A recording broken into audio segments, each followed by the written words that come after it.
Hey, Kelly, do you have a second? What? I'm busy right now. I'm watching anime. Is there a problem? You're always watching anime or playing games or something. It's something important. Can you please listen to me? So what? You're seriously such a drag. It's about your manners while we eat. Marcus copies you. I really wish you'd change a little bit. Huh? What are you talking about? Marcus is 3 years old right now.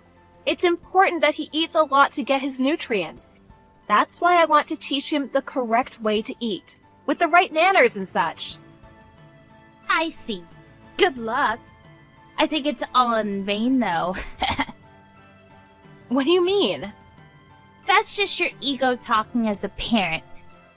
Just because you teach him how to eat with manners now, who knows what kind of behavior he'll have in the future.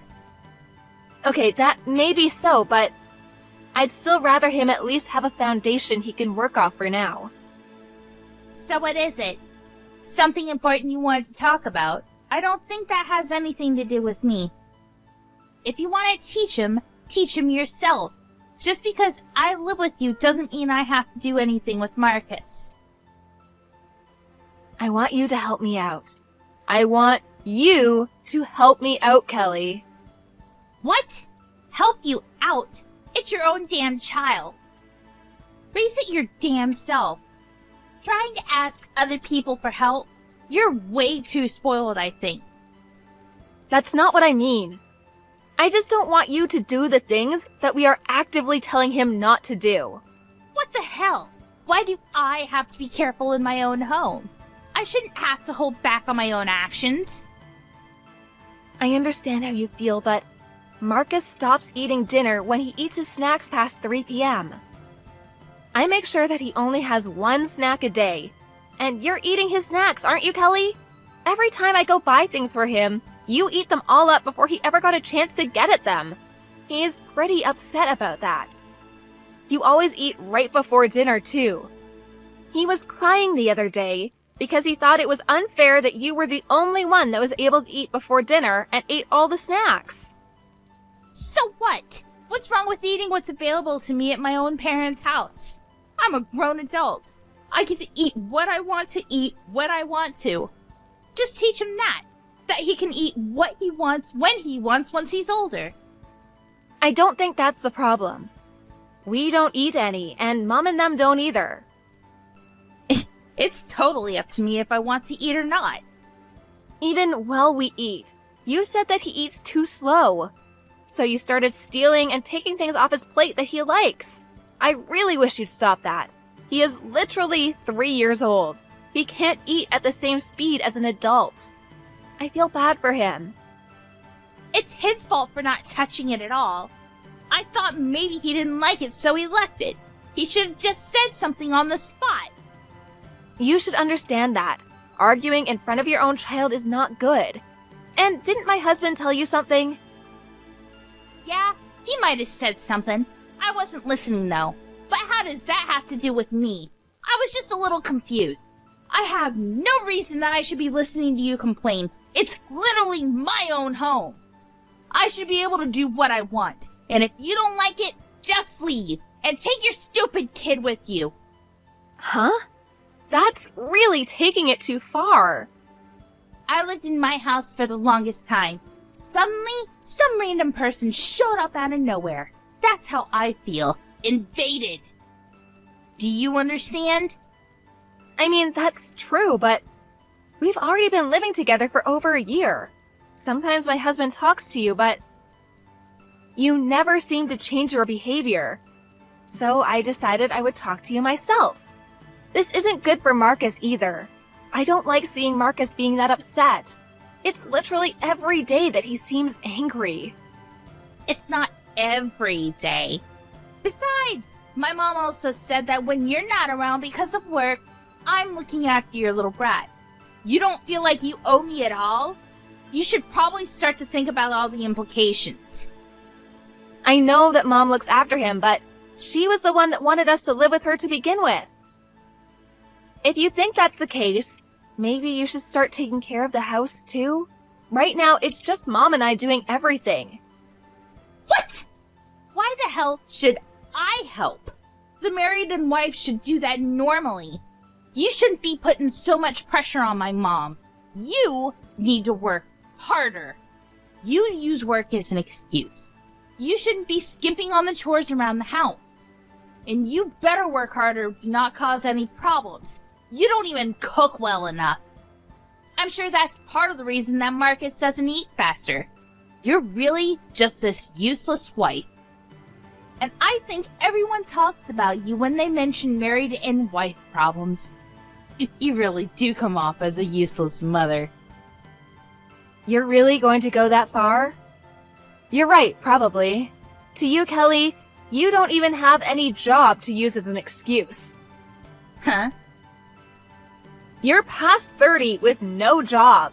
You literally just stay at home watching games or watch anime. Before we started living together with you, Mom was taking care of all the chores all on her own, even taking care of Dad. Apparently you never helped out around that part too, right? Who wants to be taken care of by their own daughter? That's why I just left it alone. If he wanted me to help him out, I would have. No matter the case, though, it has nothing to do with you.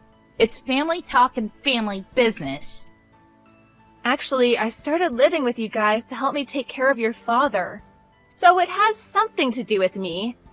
Even after Dad passed away, I ended up going back to work, but that's besides the point. It's so annoying having to live with someone who's such a drag. You know, I really agree with you. That's why I was talking to your mother. About what? We're going to be selling your house. House? Sell? What? The house that we're all currently living in together, we're going to be selling it. What do you mean? You're going to move? It's just going to be you guys leaving, right? That's not what I mean. We're going to be selling the house entirely. So you'll have to find a new place to live too. What? I don't understand. What about Mom? What about your stupid little family? We're all going to be moving together. We're going to be buying a house and everything. What are you talking about? It's Mom's house. You can't do that. We take such great care of Marcus. Are you going to abandon Mom still? You're seriously the worst person. I'm not going to abandon her. I told you, we're all going to move. Everyone except you. Huh? Mom too? Yeah. The old house is getting too old anyway. Mom is getting a little too old too. When did you decide on that? After Dad passed away, we had a bunch of savings and insurance money. So she said she would help us out for the new house. I'm actually really being helped by Mom, so we're all planning on moving together. What about me? Yeah, about that. If I talked to you and you even showed a sliver of remorse, we were considering maybe moving with you. But even when my husband talks to you, and even when I talk to you, it seems like it never works, which means that we don't need to do anything. We have no obligation to help you out. What the hell do you mean? Mom is also saying that she's at her limit. She doesn't like seeing her daughter bullying her grandchild. She says it makes her wince every time she sees it. Even when we weren't around, you were bullying Marcus, right? Mom would tell you to stop several times, but you just never stopped until Marcus cried. We're also going to give up on you. You're a lost cause to us. A lost cause? You can't just abandon me. Can you leave the house by the end of the month? Huh? We have to get everything ready. I would really appreciate it if you started even a day earlier. Where am I supposed to go? I don't know. I don't mind lending you the initial fees that you need, but make sure that you work and give it back. What do you mean initial fees? The initial fees you need to rent a home? You need to pay money for renting a home other than the monthly rent? Of course you do. You've lived at home for 33 years. I guess you'll struggle a bit from now on, but make sure you keep at it. Wait, hang on a second. You can't do this to me. I've never worked at all. I can't just go outside and work like that out of the blue. Then use your amazingly lovely computer to find a way to make money using that. You can just Google anything anyway. Whatever, we're done with you. We are no longer going to take care of it. What time will you be home? I want to talk about what's going to happen from now on. There's nothing to talk about anymore. We've all taken PTO and we're taking a long break. Mom is with us and we're all taking a break on a cruise. What? What about me? Why didn't you invite me? Why don't you just eat the snacks that we left at home? No one is going to buy you anything from now on. So you'll have to buy your own food. First, you should probably lose a little weight so that you can find a part-time job and maybe try to find a uniform that you'll fit in. Alright, so that's that. You have until the end of this week to leave the house. Kelly's mother ended up helping Kelly to cover the initial fees to move into a new house for her. I'm sure Kelly thought that if she was cornered, her mom or brother would help her out, or so she thought. But because this jobless 30-something-year-old was mean to Marcus, no one wanted to be kind to her anymore. Afterwards, she lived in a cheap, terrible apartment and started working at a convenience store nearby. Apparently, she's lost almost 20 pounds from work. Because she stopped eating all the snacks when she was over 200 pounds, maybe this was perfect for her considering she needed to lose weight.